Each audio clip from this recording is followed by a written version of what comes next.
So I will admit, during my time of covering the draft, I mainly focused on the players at the top of the draft, and maybe now over the next week, and maybe a little longer than that, can look at some guys who went outside of the lottery.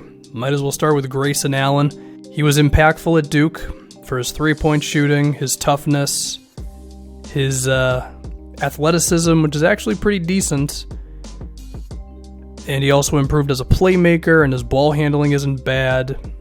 But there are fears going into the league that his athleticism is not totally going to translate. Like, sure, he may be able to dunk effectively, but in terms of like beating guys off the dribble, speed with the ball in his hands, that's the type of thing where he might not be as effective. And while his shooting will probably carry over, where is he going to be on defense? There's a lot of interesting things here. The first thing is, I do think going to the Jazz is a good fit for Grayson because Quinn Snyder's system is one where guys are touching the ball all the time, and I think his system, one, it gets guys open, which is huge for Grayson because that's what he's good at, is he's good at getting open off the ball, using screens and things like that, hitting contested shots. He's able to do that as well, so I do think we could see like some like JJ Redick, Kyle Korver-ness to Grayson. Maybe not to that level, but something similar. An interesting comparison I've actually seen is like Eric Gordon, maybe, because he's a better ball handler than Redick and Korver are, so perhaps we could see some pull-up threes at times and some deep three-pointers as well, some confident ones where you say, that's not the best shot, but then it goes in anyway.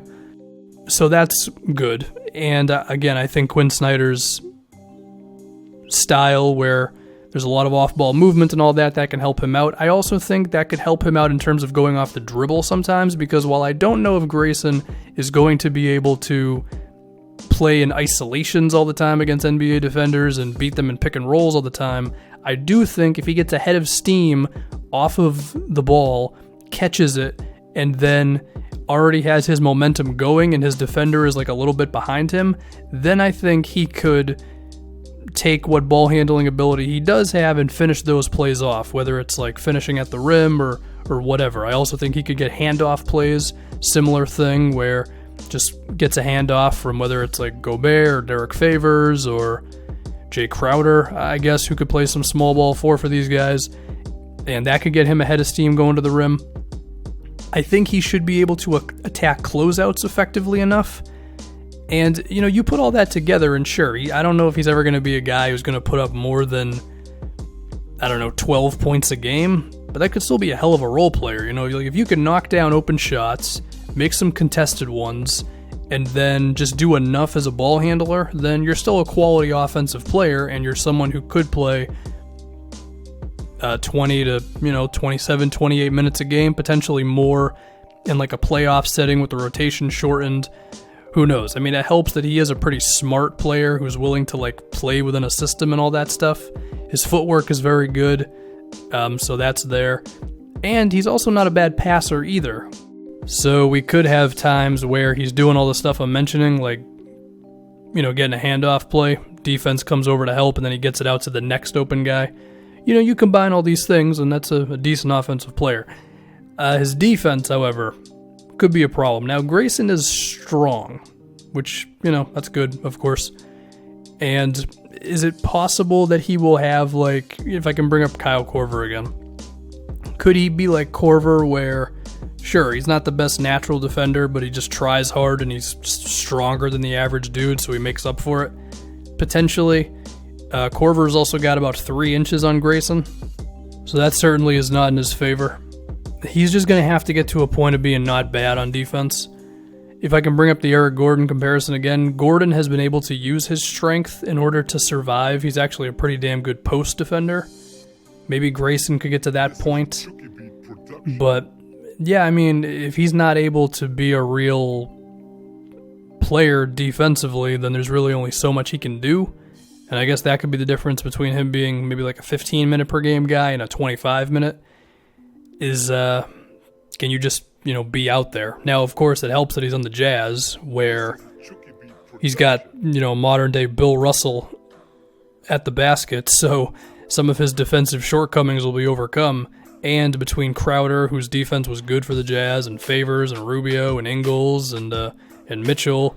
There's a lot of good defenders on this team, so that'll help him out. And Quinn Snyder knows how to coach defense, but Grayson's still going to have to figure it out. And it'll help him that you can put him on like the weakest offensive player on the other team, and most of the time that can work. But also, once you get into like facing the smart teams, and when you get into the playoffs, they're going to attack you, right? And you got to be able to survive.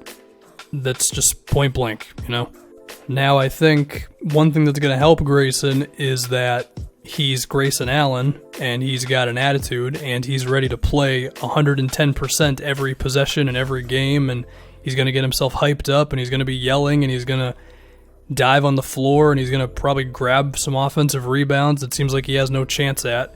Even if he wasn't that good of a rebounder in college, I could picture that sort of thing. Like, Grayson seems like the kind of guy to me where it's like he'll figure out some other thing to kind of get himself a little more NBA ready, and I could picture him attacking the boards as one of those things.